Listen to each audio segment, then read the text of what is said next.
오늘 아침을 여는 말씀은 시편 42편 1절의 말씀입니다. 하나님이여 사슴이 시냇물을 찾기에 갈급함같이 내 영혼이 주를 찾기에 갈급하니이다. 할렐루야. 우리의 영혼의 갈증을 하나님으로부터 시원하게 해결받는 주님의 자녀들 되시기를 간절히 축원합니다. 시편은 총 5권의 책으로 엮여 있습니다. 어제까지는 그 중에 1권을 살펴보았습니다. 대부분 다윗이 기록한 시였는데요. 오늘부터는 시편 제2권을 살펴보도록 하겠습니다. 이 시편 2권은 42편부터 72편까지가 2권입니다. 거기에는 고라 자손의 시도 있고요. 아삽의 시도 있고요. 솔로몬의 시도 있습니다. 근데 이 2권 역시 다윗이 쓴 시가 제일 많은 편입니다. 오늘 우리가 살펴볼 이 42편은 고라 자손이 쓴 시입니다. 여러분, 고라라고 하면 아시는 분은 아시겠지만 약간은 조금은 부정적인 인식이 있는 게 사실입니다. 왜냐하면은 민수기 16장에 보면은 고라라고 하는 사람은 레위 지파 사람으로서 제사장은 아니더라도 성전에서 일했던 사람이었습니다. 성전의 뜰을 지키기도 하고 찬양을 불러 하나님께 영광을 돌리는 일도 하고 문지기로서 봉사하는 일도 했던 그런 사람이었습니다. 근데 이 고라가 출애굽한 후에 광야 생활 중에서 이 마음에 교만함이 생겨서 자기가 하고 있는 이 보조적인 역할에 불만이 생겨 모세와 아론을 향해서 이렇게 말합니다. 하나님께서 너희 두 사람에게만 이 백성들을 인도하라고 시키셨을 리가 없다. 우리도 하나님의 백성이고 하나님의 은혜 받은 사람들인데 똑같은 다 하나님의 일꾼이 아니냐 라고 하면서 역할의 혼동을 느끼고 들고 일어난 것이죠. 그래서 파를 만들어서 무리를 지었는데 그 파의 이름을 자신의 이름을 따서 고라당이라고 지었습니다. 이 고라가 리더인 거죠. 그 중에는 약 250명 정도의 사람들이 있었는데 이 250명은 단순한 평민들이 아니라 상당한 지위를 가진 족장들이었습니다. 그러니 실상은 많은 사람들이 이 고라당을 따랐다고 하는 것이죠. 그래서 모세와 아론은 죽을 지경에 처하기도 했었습니다. 근데 하나님께서 역사를 일으키셔서 이 고라와 그의 가족들 또 함께 동참했던 사람들을 땅속으로 다 생매장 시키셨죠. 그리고 족장 250명도 자기들이 제사를 직접 드리겠다고 향로를 가지고 들어가다가 전부 불에 타 죽는 사건이 납니다. 결국 고라당에 가입했었던 모든 사람들이 다 죽었습니다. 하나님의 뜻은 거기에 있지 않았다고 하는 것이죠. 이런 옛날의 스토리가 있기 때문에 이 고라라고 하는 이름을 들었을 때 약간은 인식이 안 좋지만 후에 그의 자손들은 그때 그 일을 교훈 삼아서 겸손하게 하나님의 일을 꾸준히 해나갔습니다. 다윗의 때까지도 그 전통은 계속해서 이어져서 이렇게 시편의 노래로 기록이 되어진 것이죠. 여기서 우리가 알 수 있는 것은 우리가 아무리 저주받은 자의 자손이라고 혹 할지라도 겸손히 은혜를 사모하며 살다 보면 하나님의 일을 기꺼이 감당하게 되는 주의 자녀로서 하나님께서 받아주신다 라고 하는 교훈을 우리는 기억을 해야 합니다. 하나님께는요 우리의 과거가 없습니다. 고라의 자손을 통해서도 하나님께서 일하시듯이 때로 우리 역시도 과거에 실수한 나라고 할지라도 하나님께서는 우리의 그 회개하는 마음의 중심을 보시고 기꺼이 용서하실 뿐 아니라 더 나아가서 그 하나님의 일을 위하여 우리를 귀하게 여기신다는 것을 기억하시는 사랑하는 우리 영도 종합교회 성도님들 되시기를 간절히 부탁을 드립니다. 여러분, 사슴은 영양과에 속한다고 합니다. 근데 이 영양과는요 몸에 열이 많기 때문에 물을 자주 마셔야 몸의 온도를 낮출 수 있다고 합니다. 그러니 사슴에게는 물이 아주 중요하고 이 삶 자체가 물을 찾는 데 초점이 맞춰져 있는 그러한 동물이라고 할 수 있죠. 이 물이 생명인 것입니다. 그런데 팔레스타인 지역에 물이 흔합니까? 기본적으로 광야 지역이기 때문에 물이 아주 귀하다고 하죠.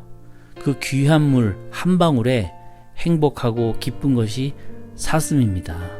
저는 1절을 읽을 때에 눈에 들어오는 단어가 있었습니다. 어떤 단어가 눈에 들어왔느냐? 바로 갈급이라고 하는 단어였습니다. 1절에 갈급이라고 하는 단어가 2번이나 나옵니다.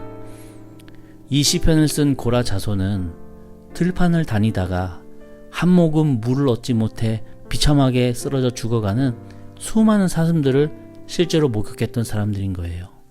물이 없어서 거품을 물고 쓰러져 사람이 다가가도 도망치지 못하고 쓰러져 눈동자만 움직이며 애처롭게 쳐다보는 그 사슴을 보며 안타까움을 느끼는 사람이 이 고라 자손이었다고 하는 것입니다. 그런 사슴에게 때늦은 물 몇 모금이 다시 생명을 불어일으키는 역할은 하지 못하죠. 늦은 것입니다. 얼마나 안쓰럽겠습니까? 사자나 늑대에게 물린 것도 아니고 그토록 건강하던 사슴이 상처 하나도 없이 물이 없어서 찾다 못해 탈진한 모습을 볼 때 마음이 찢어지는 것이죠. 근데 이게 누구의 마음인지 아십니까? 바로 우리의 창조주 하나님의 마음이 아닐까 묵상을 해봤습니다. 우리는요, 건강해요. 상처 하나도 없습니다. 그러나 영적으로는 점점 탈진해져 가고 있는 거죠. 물질적으로 풍요한 이 시대에 영적으로 메말라가고 있는 모습을 볼 때에 하나님께서는 이 시편의 저자와도 같은 마음으로 너무나도 안타깝게 슬퍼하고 계시다고 하는 겁니다. 여러분, 사슴이 물을 정말로 갈급해 하듯이 우리는 그 갈급한 마음이 있습니까? 하나님을 찾는 그 갈급함이 내 안에 있는지 한번 스스로 되돌아보기를 원합니다. 저부터도 너무나 참 부끄러운데요. 한국에 온 지 6개월 정도가 된 것 같습니다. 저 스스로 반년을 되돌아볼 때에 일본 이민 생활과 한국 생활에 큰 차이점이 있는 것을 발견합니다. 바로 갈급함의 차이를 솔직하게 고백을 할 수밖에 없더라고요. 갈급함이 다르더라고요. 일본에서는 모든 행정 처리와 이 관계의 문제가 절대로 쉽지 않았고 문화생활을 통한 스트레스 해소 하나도 없었습니다. 외국에서 이민사회를 살아가는 한국인들은 아마 다 그러실 거예요. 그렇다 보니까 자연스럽게 교회 중심으로 모이고 교회에서 문화생활을 하고 교회에서 모여서 스트레스를 풀기도 하는, 그래서 교회에서 하나님께 한 번이라도 더 기도를 하면서 한 번이라도 더 해결해 달라고 매달리면서 갈급하게 하나님 앞에 무릎 꿇을 수밖에 없는 현실이었습니다. 근데 한국에 와서 보니까 왜 이리도 모든 부분에서 편한지 모르겠어요. 행정 처리도요, 스스로 할 수 있습니다.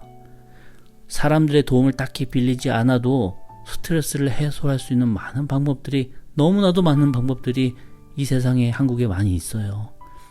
만날 사람들도 많이 생기면서 바쁜 관계 가운데 참 많은 것들이 편해집니다. 마음도 안정화됩니다.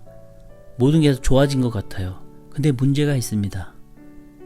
갈급함이 달라졌다고 하는 것이죠. 하나님께 살려달라고, 하나님께 도와달라고 부르지 않아도 살만해졌다고 하는 것입니다. 이렇게 시간이 지나다 보면 결국 그렇고 그런 목회자가 될 것이 뻔합니다.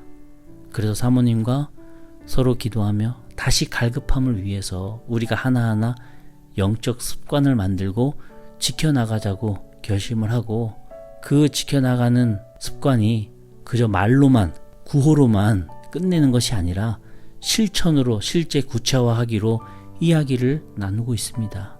왜요?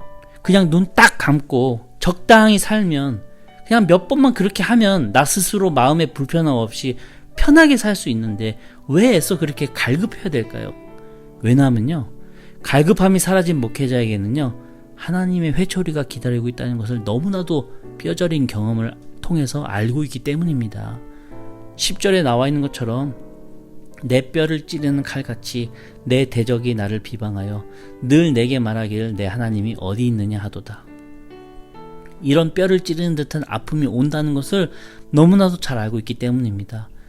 근데 여러분, 진짜 이유 한 가지 더 있습니다. 부끄러워서 말하지 못하는 진짜 이유 하나 더. 하나님께서 나를 여기까지 인도해 주신 그 은혜를 져버리는 일이라고 저 스스로 느끼기 때문입니다. 목회자로 세워주셨고 일본 시골에서부터 불러주신 그 은혜로 열심히 주의 일을 하는 것이 당연한 것인데 갈급함이 사라진다면 하나님께서 얼마나 슬프시고 배신감을 느끼실까요? 그래서 더더욱더 이 갈급함을 유지한 채로 살아가야 되는 게 당연한 저의 의무라고 저는 스스로 생각을 합니다. 어젯밤에 추수감사절 감사 나눔을 위해서 한 권사님 댁을 찾아뵈었어요. 80세가 좀 넘으신 분이 홀로 빌라 단칸방에 계시는데 걸으실 수가 없으셔서 누워만 계십니다. 저도 그분을 처음 배웠고 그분도 저를 처음 만나신 거죠. 그래도 곧바로 영등포 중앙교에서 왔다고 말하니까 어서 오시라고 너무나도 반가워하시는데 얼마나 외로우셨는지 말씀이 끊이질 않으십니다. 우리 교회에서 오셨다고, 우리 교회 목사님이시라고, 우리 교회에서 이렇게 보내주셨다고, 우리 교회에서 이렇게 나를 생각해 주신다고 말씀하시는데 영적 죄책감이 몰려오는 게 사실이었습니다. 너무나도 죄송스럽더라고요. 목회자로서 평소에 인사드리지 못하고 추수감사절이 되어야만 찾아뵙는 제 모습이 너무 부끄럽더라고요. 여기서 여러분 오해하지 마십시오. 다른 목회자들은 다 잘하고 계십니다. 제가 못하고 있기에 스스로에게 느끼는 죄책감입니다. 더더욱 이런 외로운 독거노인의 이 형편인 성도님들 찾아뵙고 말씀 전하고 이야기 들어드리고 함께 기도하는 것이 저의 갈급함이겠구나라는 다짐을 하게 되었습니다. 이 갈급함이 사라지면 제 영혼은 물을 못 마셔 쓰러져 죽어가는 사슴처럼 말라가고 마는 것이죠. 여러분, 지금까지의 이 이야기는 목회자인 저의 갈급함이었습니다. 그렇다면 여러분은 어떤 갈급함이 있으십니까? 여러분은 여러분의 삶의 자리에서 느끼시는 분명한 갈급함이 있으실 거라고 생각을 합니다. 목마른 사슴에게 시냇물이 없으면 안 되듯이 우리 성도님들께도 주님이 없으면 안 되실 줄로 믿습니다. 그 갈급함으로 주님 붙잡고 주님께서 주시는 마음으로 해갈하시며 신앙생활을 하시기를 부탁을 드립니다. 그럴 때요, 놀라운 것은 우리가 갈급할 때 하나님의 계획과 하나님의 역사가 이루어지더라고요.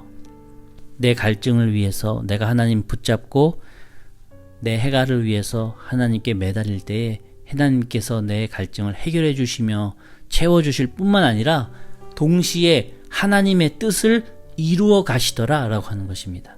내 갈증으로부터 하나님의 역사가 시작되더라 라고 하는 것이죠. 그러니 내 삶의 영혼의 갈급함이 있는지 여러분 한번 살펴보시고, 또한 그 갈급함을 채우기 위해서 내가 할 수 있는 작은 일이 무엇인지 찾아보시며 한 발자국 한 발자국 내딛는 우리 영등포 중앙교회 성도 되시기를 간절히 축원합니다. 오늘 하루도 주님과 함께 이 영적인 갈증을 해갈해 가시는 우리 성도들 되실 때 주님께서 기뻐하시고 또 그 영적 갈증으로부터 하나님의 역사까지도 하나하나 이루어지는 주님의 자녀들 되실 줄로 믿습니다. 주님과 동행하시는 오늘 하루 되시기를 간절히 축원합니다.